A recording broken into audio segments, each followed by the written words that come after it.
Hello everyone, this is Mr. Informal giving you my thoughts, analysis, and rant. It is July 21st, and today, as you know from the title, Nikon have announced their new camera called the Nikon Z5 or Z5 depending on where you live in the world. So, the Nikon Z5, it is full frame. Yes, you heard me right. Full frame camera. It's almost compact, but it actually share the same body as the Nikon Z6 and Z7.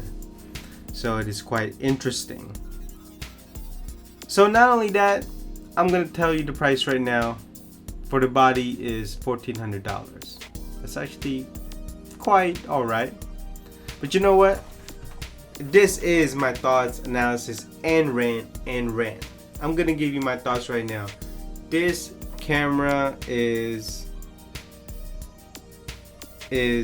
I'd say irrelevant. Now I'm not saying that it should just be thrown away. It's just compared to competition, it's just irrelevant, because based on the features and the price, features ratio to price, it's not a good camera. If you want to say it's a good camera to start with, sure, but not at $1,400 price. So I believe this camera is irrelevant, especially with the competition. And I'm gonna let you know right now. First and foremost, let's get on with the specs. So to the specs, right? So as you know, the body price is $1,400 with the 24 to 50 millimeter lens is $1,700. Made of magnesium alloy, 24 megapixels, but it is not backlit. It is not BSI. Basically, Nikon chose not to use the backlit sensor.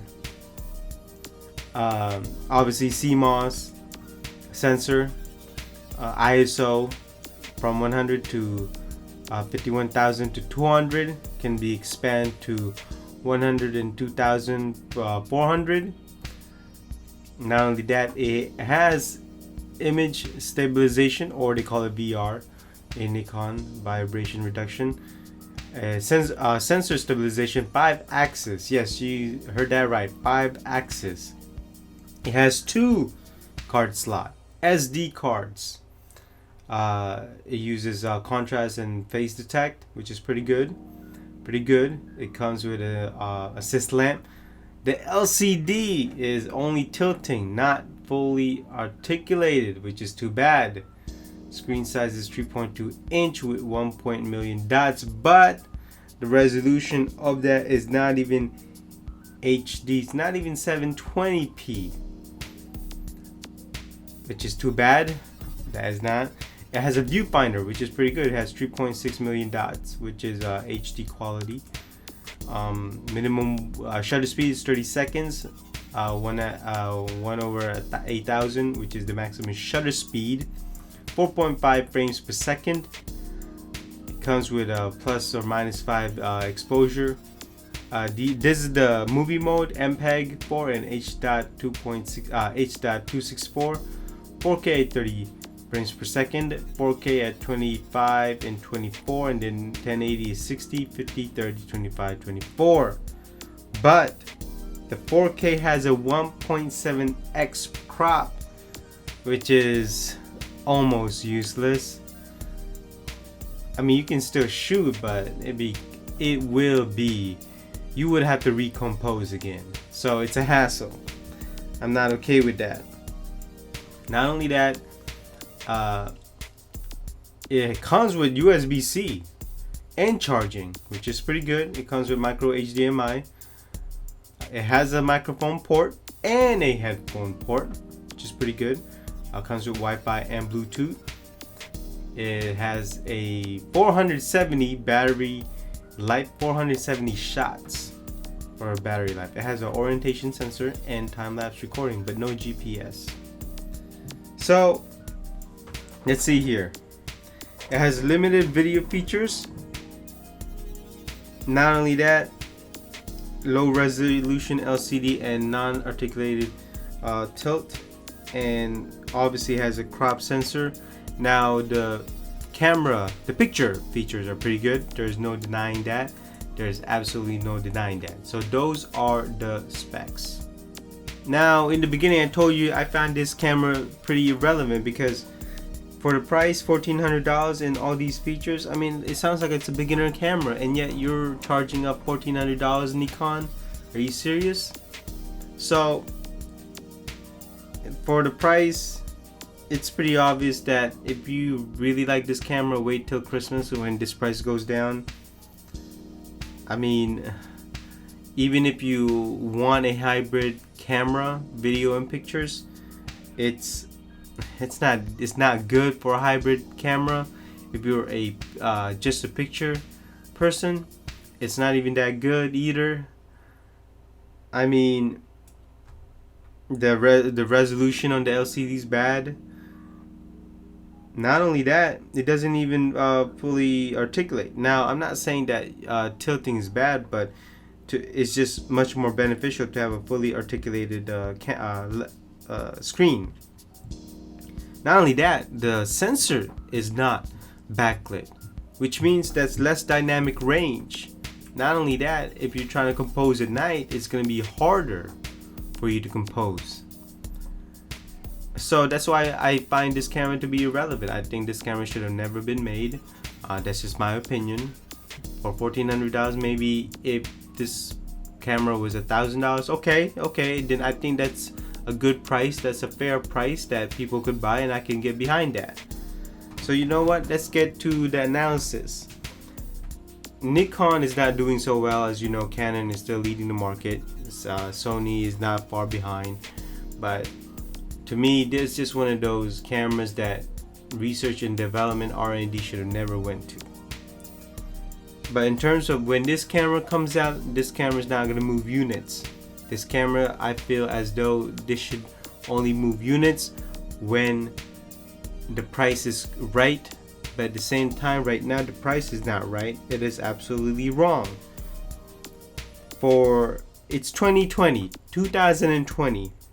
and yet we still have 4K crop. We still have crop in video. It's non-backlit for a camera that has a 5-axis sensor stabilization. It doesn't have backlit sensors, so they cut cost. The LCD is not high definition, pretty obvious. Less dynamic range, limited video features. Now don't get me wrong, it does have a microphone port and a headphone port, but at the same time, there's no we're only limited by the 4K 60p. There's no 120 frames per second, even though it's already 2020. But you know what, I'm willing to slide that. Compared to competition, this will not move units. People, I guess professionals, will still stick to Canon or Sony. Now I'm not saying there are not professionals out there who use Nikon, but if this thing keeps going, Nikon is not going to be doing so well. Not only that, here's the thing. Remember, this has dual SD cards, dual card slot, and yet the Z6 and the Z7 doesn't even have it. They don't. So it's a bit of consistency. But just for this camera alone, in the market, in the industry, in terms of profit, this will not make Nikon a profit. I'm not saying it's not gonna get $1, but it's not the kind of profits that Nikon would hope for. And it's sad because I feel that cameras has always been part of our lives, and the more competition you have, the better. And, it breeds innovation, it breeds prices, certainly. And so I would like to have this camera succeed, but based on the features and price, it's not going to be so well. So let's move on to my rant.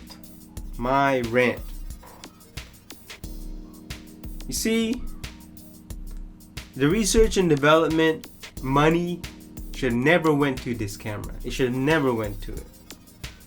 No backlit sensor, less dynamic range, and less clarity in your photos. Crop. It's 2020, people. Why do we still have video crop, even if it's 4K? And remember, this is a full frame camera. Full frame. It's big. It has enough space. Even if it does overheat, it has enough space for a cooling system. But why do we it's 1.7x. Even if you put a wide angle, let's say a 15mm lens, okay, 1.7x, that's like what, 25 to 30 millimeter additional. So you can't really shoot a wide angle. You can't even do a vlog on a wide angle. Limited video features. Again, it has 4K 30 frames per second, and yet we don't get 60 frames per second. But you know, I'm willing to slide that off, but at the same time it's 2020, so I feel as though they should kept it higher. Not only that, the LCD's low resolution, I mean, not even 720p, not even 1080p. I don't care about how many million dots it has. The viewfinder, electric viewfinder, is only at it's 960p, so higher than 720p, but not 1080p. So again, it's 2020 already. I'm getting tired of these camera brands not actually taking advantage of resolutions here and clarity. And finally, the screen, the LCD screen. It does not fully articulate. Now you may tell me that a photographer has an easier time with tilting, especially shooting low or high. Yeah, I get that, but you could also do that with a fully articulated screen. Again, it's 2020. Why do we still need to do this? Why do camera manufacturers still do it? I don't understand. At $1,400 for a body, it should have a fully articulated screen. It should. Think about it. The Sony ZV-1 has fully articulated screen, and yet this does not. And remember, the Sony has a small footprint. It's a compact camera, and yet this is a DSLR. It has enough space. It has the size to have it. I think it's just badly designed in terms of ergonomics and control. It's just badly designed. But that's just me.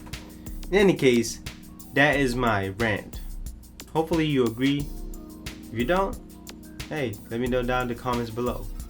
Now, to come to conclusion, I'm not saying you shouldn't buy this camera, but if you really write down what you need in a camera, or even a hybrid camera, or even if you take a picture camera,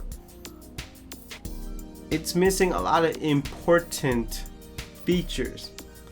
You want dynamic range in your photos? Well, you can't now because it doesn't have a backlit sensor.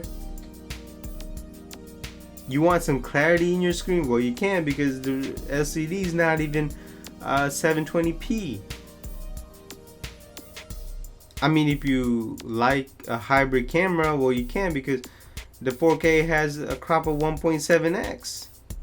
You want to do self video vlog? Well, the screen doesn't do fully articulation. Now, I'm gonna give it up and say, you know what? It has USB-C and USB charging. It has 2 SD card slots. I'll give credit where credit is due. At least it has 4K. There's no doubt about that. But man, for $1,400, it's not enough. This should be only around $1,000, and then that's it. That should be it.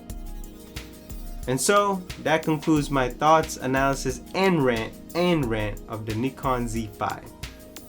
If you have any opinions, any kind of argument, let me know down in the comments below. And I will see you in the next next thoughts, analysis, and rant. Bye bye.